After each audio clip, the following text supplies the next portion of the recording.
Ahoy there, it's been a while. Nothing like a new edition of Dystopian Wars to drag somebody out of their content production hiatus. This video is going to be a quick overview of what I think and what I understand of the new version of Dystopian Wars that should be out later this month. So let's get to it.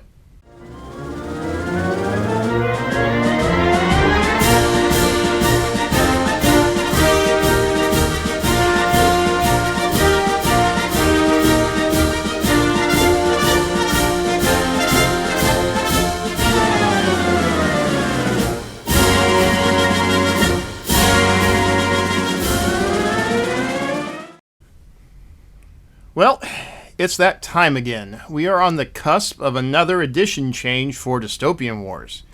Warcradle officially announced the new edition way back in April on their blog, and since then, their game design staff have been making more than a dozen posts discussing the changes to the upcoming Dystopian Wars 4.0. Oh, how time flies. It seems like it was only yesterday that I was playing in the Dystopian Wars 3.0 beta, putting up my Captain's Academy videos here on the channel, and just sort of coming to grips with that edition. But in actuality, that was, checking notes, way back in 2021. Wow, how is that possible? Time really does fly. Well, anyway, for this video, I want to take a look at Dystopian Wars and how we got here. This is probably going to be most useful for those veteran players who maybe were turned off by the beta and the extended process that the development studio took in order to get version 3.0 out, or alternatively checked version 3.0 out when it initially launched back in 2021 and were perhaps a little bit put off by the admittedly bare bones nature of that game when it was initially released. But I want to try and highlight the major strides that Warcradle has made with the game since 3.0 was launched. But before we get to that, I do want to take a little trip down memory lane and look at some of the previous editions of Dystopian Wars that were released under Spartan Games. So we had 1.0. This was the very first edition of the game that came out in 2011. Well, technically, it came out in 2010, but it was the very, very end of 2010. I mean, like, we're talking December of 2010. Now, this was a roaring success, and I've described it on the podcast and on the blog and elsewhere that it was pretty much lightning in a bottle. The game was extremely popular. It seemed to be everywhere. It was sold out in quite a few places. And it was also a game that got lots of expansions very quickly. In no less than 6 months, the game consisted of 6 factions, all fighting on the air, land, and sea. This created some rules issues that initially were being addressed via FAQ, but eventually the amount of errata and FAQs and balance tweaks, etc., got to be so large that Spartan Games decided to push out edition 1.1 in 2012. Now, this was basically an attempt to make a consolidated, updated rule book, and in what will perhaps go down in history as one of the all-time good guy game company moves, Spartan made the changes available as a free update booklet that you could pick up in hard copy at your friendly local game store. Alternatively, you could get it digitally from their website. This was the version of the game that kind of stabilized the chaotic first 6 months to a year of the game and provided a solid backbone for the next almost 2 years until we got to edition 2.0. Now, this was a major shakeup, and with the coming of the 2.0 rulebook, it made a number of major changes to the rules. And it also sort of did a balancing pass accounting for the huge growth in the game that it had experienced in the preceding 2 years. And when I say growth, I mean lots more factions, lots more models for existing factions, lots and lots of new air and ground units. Just the overall scope of the game had grown quite a bit in between 2012 and 2014. And if you are interested in a little more detail on that expansion, by the way, I've got a detailed series of blog posts that sort of nailed down month by month what was being released for the game. So if you're at all interested in that, I'll put a link in the description, and you can head on over to the blog and check those posts out. But the changes for the 2.0 edition in 2014 were so great that basically Spartan had to restat all of the models. Every single stat profile in the game had to be redone. And at this point, by 2014, there were over 300 different models in the range, so this was no mean feat. This was no small task. Interestingly, this version of the game had 2 different rulebook versions, and that's what you see here in the picture. They had the Admiral version, which is the one you see on the left there. This was a slimmed-down, soft-cover version. Had a little bit less of the fluff, a little bit more of just the rules, so it was a little more handy for reference during the gameplay. And then you had the hardcover Commodore edition, which is on the right there. And that has lots of artwork, lots more pictures of models, all of the background material, etc. To the best of my knowledge, this is the only time that there's been sort of these parallel editions for the Dystopian Wars game for the rules. This is something that Spartan didn't really repeat for either Dystopian Wars or Firestorm Armada that I can recall. But it was still an interesting kind of approach to the rules, and it paralleled some of the work that was being done in other game systems that have kind of the streamlined, easy to reference, almost pamphlet-like version of the core rules versus the big heavy tome of a rule book that you could reference with all of the detailed background and artwork, etc. Now, the next edition of the game was the somewhat ill-fated edition 2.5. So, in retrospect, Dystopian Wars 2.0 turned out to be the high water mark for the game under Spartan. Again, as I went over in my blog in some detail, things kind of went downhill for Spartan in general and for Dystopian Wars in particular after the 2014-2015 timeframe. Edition 2.5 was the final major update for Dystopian Wars under Spartan, and it was really sort of a tweaked and updated version of 2.0 that was launched alongside the Kickstarter that Spartan ran for Dystopian Wars in late 2016. Now, the core rules for the game, the PDF version of the rulebook, was made available in digital form by Spartan, and thanks to Warcradle, the Kickstarter backers also got their hard copy books eventually. I have mine. It's one of my treasured parts of my Dystopian Wars collection, if I'm being honest. Now, version 2.5 didn't really necessitate a full restatting of every single model. It did require some minor updates, but by and large, the stats and the profiles for models in 2.0 carried over to 2.5. Unfortunately, because of Spartan shutting down, edition 2.5 was essentially dead on arrival. The unit profiles and the Orbats, the orders of battle for the various factions, they had received kind of a work-in-progress update before Spartan went under, but they were not the refined, balanced, and kind of a perfected version that you might expect or hope for.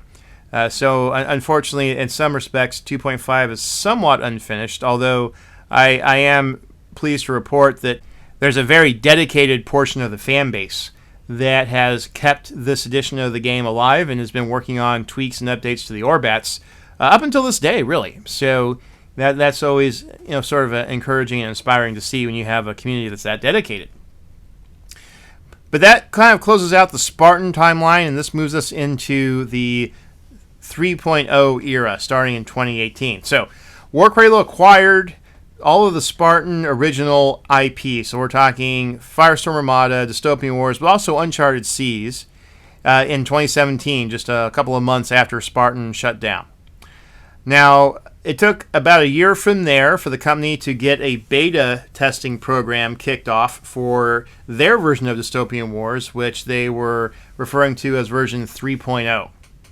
The first iteration of the beta rules were made available to the public in September of 2018, and then there would be a full 2 years worth of testing before the game would relaunch in 2020 as the final version of 3.0. Now, the game had evolved considerably by the time we got to the full launch version of 3.0. Still, it was, or at least it felt, fairly bare bones compared to Spartan's version of the game. One of the key ingredients that was missing was differentiation between the factions. Models mostly had the same weapon profiles. And there wasn't a lot of faction-specific weapons, generators, special rules, etc. If you are one of those players who dipped into 3.0 when it first released in 2020 just to check things out, but haven't touched it since, your impression is likely that the new edition was too plain and lacked some of the character that version 2.5 and earlier had. However, the game did not stay in that state. Month after month, Warcradle gradually expanded the scope of their new model range, and along the way, they added back a lot of the faction uniqueness. This included faction-specific weapons, faction-specific formations, faction-specific short-range squadrons, or special bombers and fighters and the like. The core rules were also tweaked gradually, with a version 3.03 in 2023, and then the most current version, version 3.04 in 2024.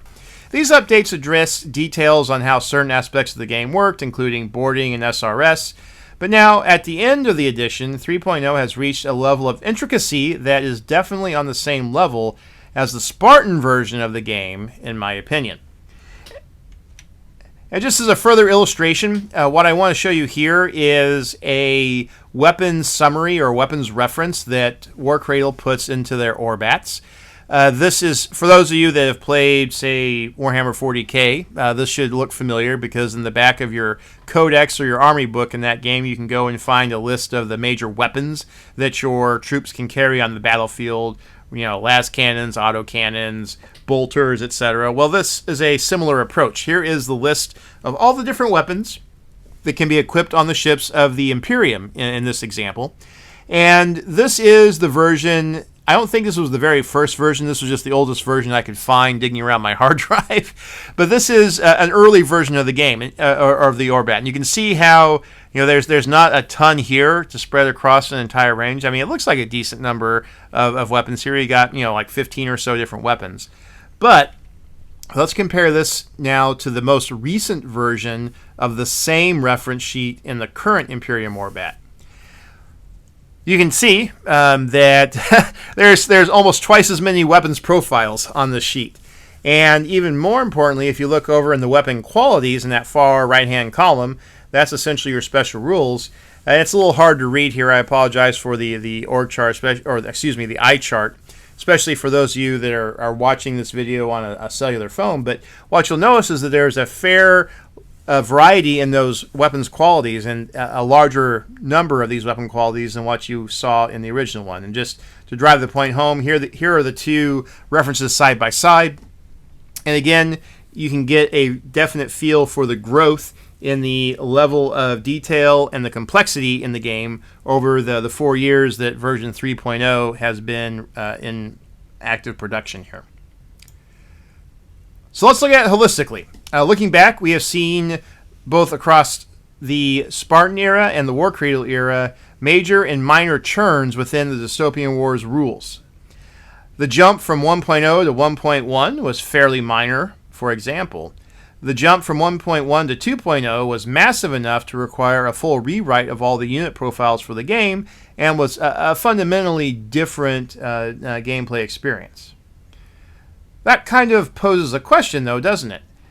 How big is the shift going to be between 3.0 and 4.0? Well, let's sort of dig into this a little bit using the various blog posts that the Warcradle design staff have been posting over on the Warcradle blog.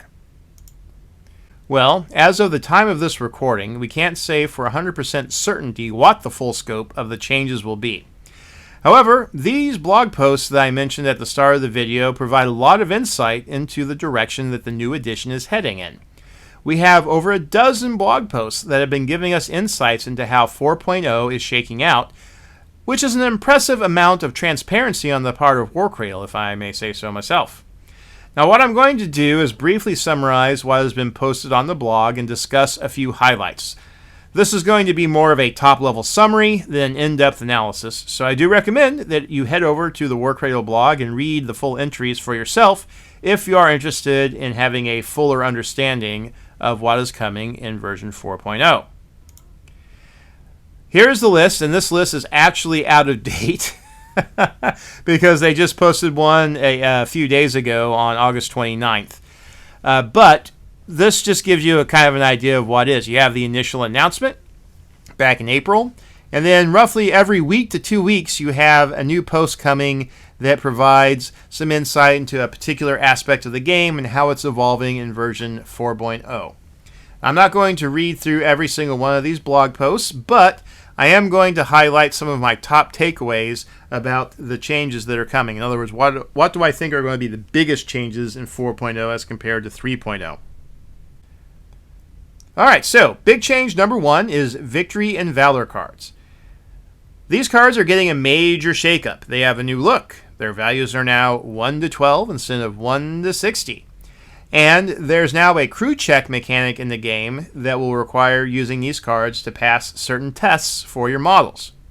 The Victory and Valor mechanics, i.e. using one effect for an in-game buff and the other effect for some VP earning, is about the same, works about the same. Like I said, the crew check is the big new mechanic.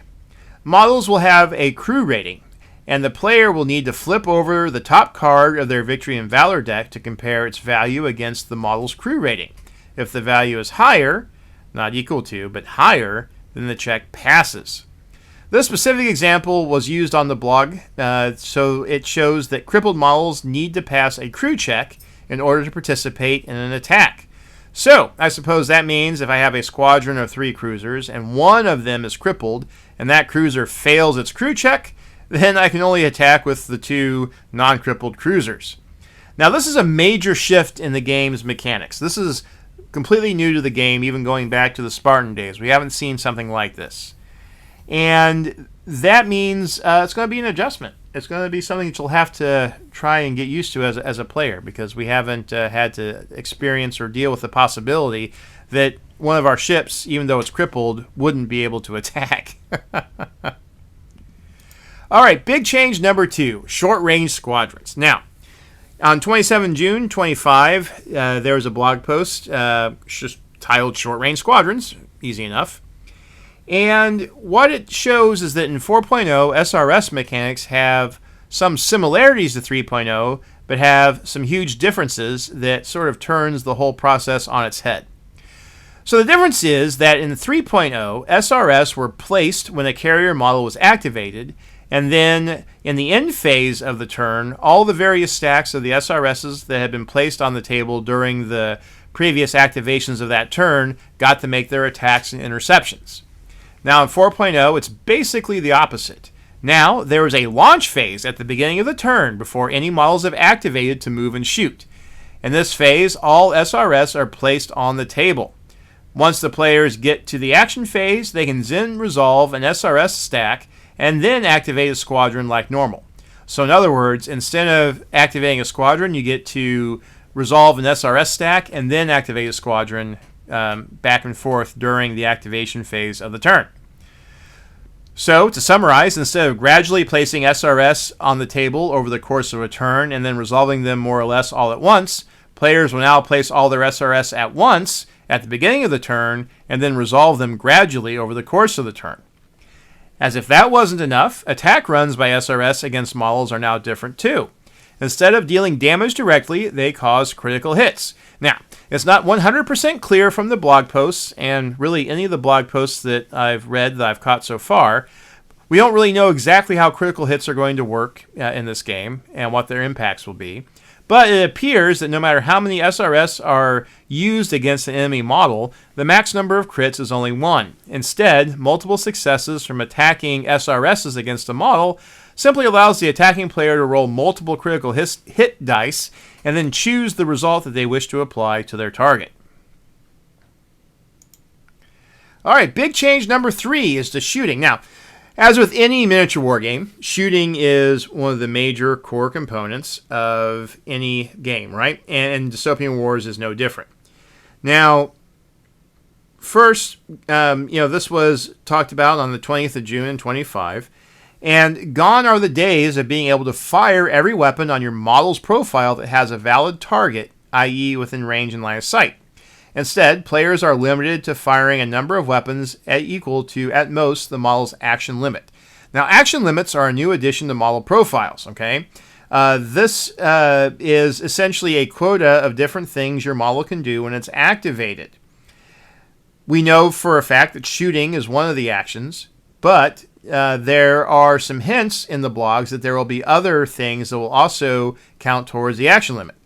We don't know exactly what those will be yet, but boarding and launching SRS seems like a good bet. So, most likely, players will be shooting even fewer attacks than their raw action limit would suggest, at least for some models that have various other capabilities and functions.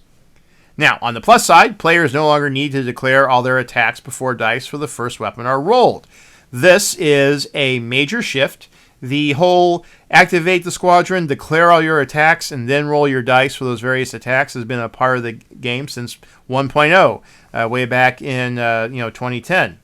So this is a pretty significant shift. But what it means is there will be fewer wasted shots where your first attack kills the target and then the second weapon basically just sort of shoots at the empty spot in the ocean where the target used to be before it sank. Instead, you'll be able to shoot that first attack and say, oop, I sank my target. Time to shoot the rest of my weapons that I'm going to shoot at something else. So that gives players a little more flexibility, and that'll help compensate for the fact that you're probably going to get fewer shots overall based on what we expect from action limits and the other possible actions. Another major change, range bands. Okay, so we've gone from a series of 3 range bands of 0 to 10, 10 to 20, and then 20 to 30 to short, standard, and extreme, which is up to 10, 10 to 30, and then 30 and beyond. Now, again, it's not 100% clear from the blog post, but the implication seems to be that models that have weapons with extreme range, essentially that extreme range equals infinite range. So you can shoot anywhere on the table if you have weapons with extreme range. That means that you'll be able to get some shots on target turn 1, most likely, depending on your terrain layout.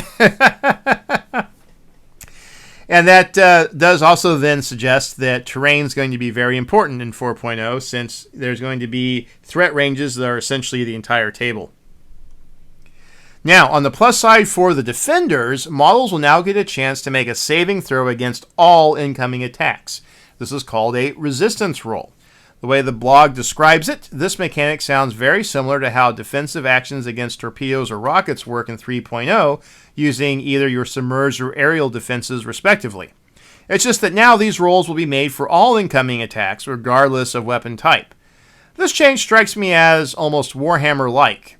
In Warhammer, you have a roll to hit, a roll to wound, and then you have some sort of armor or cover save that the target gets to take to see if the any wounds actually cause damage to the model. Well, in this case, even if it's just a gunnery attack, you still get a chance to try and negate that incoming attack using a resistance roll.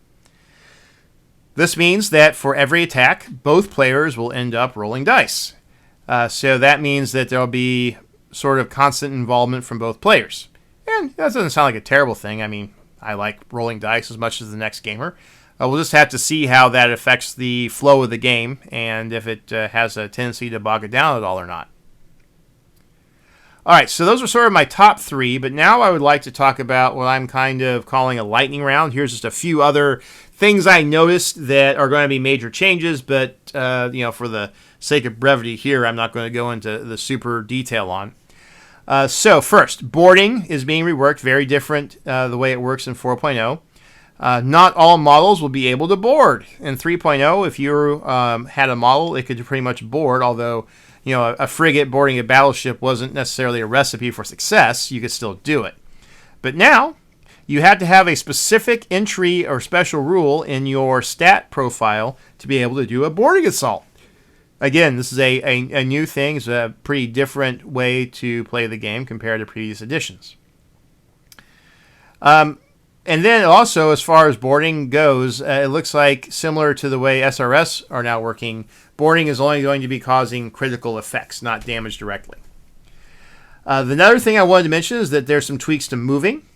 It seems like ships are generally going to be less maneuverable. In other words, there's going to be turn limits, and those turn limits are going to be in effect for all models, even frigates, the small ships that traditionally have sort of had what I like to call a bent tape measure movement, where if you can bend your tape measure to get somewhere, then the model can pretty much get there as well.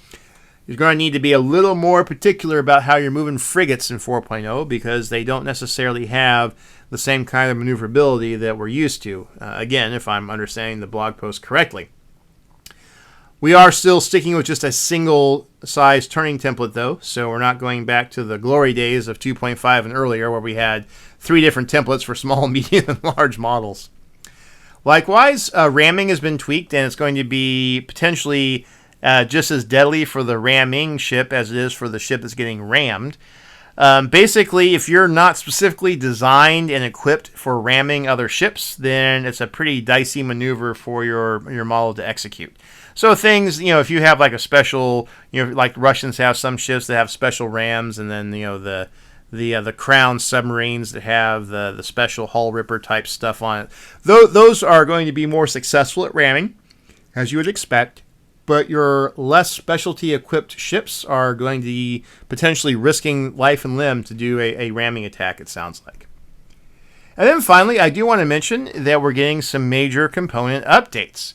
One small complaint about 3.0 is that the tokens and markers that were included with the game, unfortunately, were a bit of a shoehorn fit. They were the tokens that were printed for use with Wild West Exodus, and as such, they were kind of abstract in the way that they were being applied to Dystopian Wars. I mean, it worked okay, but it's certainly exciting to see some actual Dystopian Wars markers coming for this edition that are better reflective of the various conditions that you might see in the game. So looking forward to that, to say the least. Now, one of the things that I would like to take a look at now is a stat card comparison. Now, the Tintagel Battle Rotor is, near as I can tell, the only full unit profile that we've been shown so far by Warcradle. This actually showed up in the boarding actions blog that we were just talking about. And what we have, I pulled up the 3.0 stat card, the most recent one, to put next to it. And we can see that there's some similarities, but there's also some very different changes, some very big differences. Now, what we see on the 4.0 is that we have some concessions to physical reality. That is to say that weapons and hardpoints have to reflect those that are on the physical model because the physical model is not getting redone for 4.0. But knowing what we've read in the blogs, we can see how compared to 3.0, the Tintagel will be slower and less maneuverable than it used to be. But it will also be able to reach out beyond 30 inches with both its aerial and submerged torpedoes. Armor seems to be somewhat less, but we must also remember that the 4 defense dice listed on the new profile will be usable against all attacks that are shot at it, not just shooting down incoming rockets and such. Note that the crew rating for this model is a 7. Now, we don't know what the normal crew rating is going to be, but you would have to assume that as sort of a mainline kind of medium standard, almost like cruiser type model, that the crew rating for this model would have to be sort of representative of most of the Mass 2 ships in the Crown. And so with a model rating of 7, a crew rating of 7, that means that out of all of the Victory and Valor cards, only a third, those with values of 8 to 12, would satisfy the requirement for passing a crew check. And that's before the model is degraded or subjected to other effects that could alter the value you're trying to test against, make it harder to pass a crew check, basically. So if this model does turn out to be representative, then players could well be facing the likelihood of failing their crew checks around 2/3 to 3/4 of the time. So that seems significant. Now, as I mentioned, this profile was posted in the Boarding Actions blog post, so note how that the Tentacles 4.0 profile has boarding parties listed in its properties. This is the special rule that will allow models to conduct boarding actions in the first place, and unless your profile has this property, then it can't do boarding anymore. What's not clear right now is just how rare the boarding party's property will turn out to be. It's possible that most models in the Mass 2 and larger category will end up with having this property, but the blog suggested that it might be somewhat rarer than that. So that's one of the things we'll just have to wait and see until we get the Orbats in our hands here. All right, so big takeaways. This is about as big of an addition change for the game as we've ever seen. Circling back to my earlier question about whether this will be a change akin to the shift from 1.0 to 1.1, i.e. minor tweaks and balances, but largely the same game, or a larger shift like from 1.1 to 2.0, it's hopefully clear by now that it's the latter. The shift from 3.0 to 4.0 is significant, and only the shift from Spartan's 2.5 to Warcradle's 3.0 has a similar scope in my opinion. And Warcradle is not just going back to the well to dust off old mechanics and recycle them. There are some generally novel game mechanics coming in 4.0 that have not been seen in any of the past editions of the game. The developer diary suggests that some of these mechanics may have been copied or at least inspired by Warcradle's Armored Clash game. I can't speak to that as I haven't tried that one. Regardless, the changes and additions to the game's mechanics will necessitate a complete restatting of all models in the game, and as we saw with the example I showed off of the Tentacle rotor, it seems that there will be some through lines and some new stats will need to reflect the physical realities of the existing models. However, enough new stats need to be added to the profiles that I think they'll be quite different in the end. Now, I'm notoriously bad with being able to read a set of wargaming rules and envision how they will play on the table. I generally need to actually play them to have a good feel for a game. That said, it seems pretty clear to me that 4.0 is going to play very differently from 3.0 and earlier, and so I wouldn't be surprised at all to discover it has a different feel to it. We will know soon enough, though, as the game has been announced to be releasing by the end of September. 27 September is supposed to be the shipping date for the new rulebook and the Gubbins box that Warcradle is selling. I'd like to leave off with this little snippet from one of the last of the few blog posts. In the design process blog post from the 1st of August, the dev team listed these as their goals for 4.0. So we see here, the key things are they wanted to make reduce the mental load on players, which I like to refer to as make it less brain hurty. Reduce the amount of time it took to play a game. It says, especially turns 1 and 2. And, I agree with that one because, from my experience, 3.0 usually took about 3 hours to get through turn 3. And really by the end of turn 3, the outcome of the game was basically not in doubt. It's pretty much decided. So making the game more accessible while at the same time keeping a sufficient degree of tactical decision making to be interesting seemed to me to be objectives that are in tension with each other. But it will be interesting to see how the team balance that out. Suffice to say, I'm looking forward to 4.0.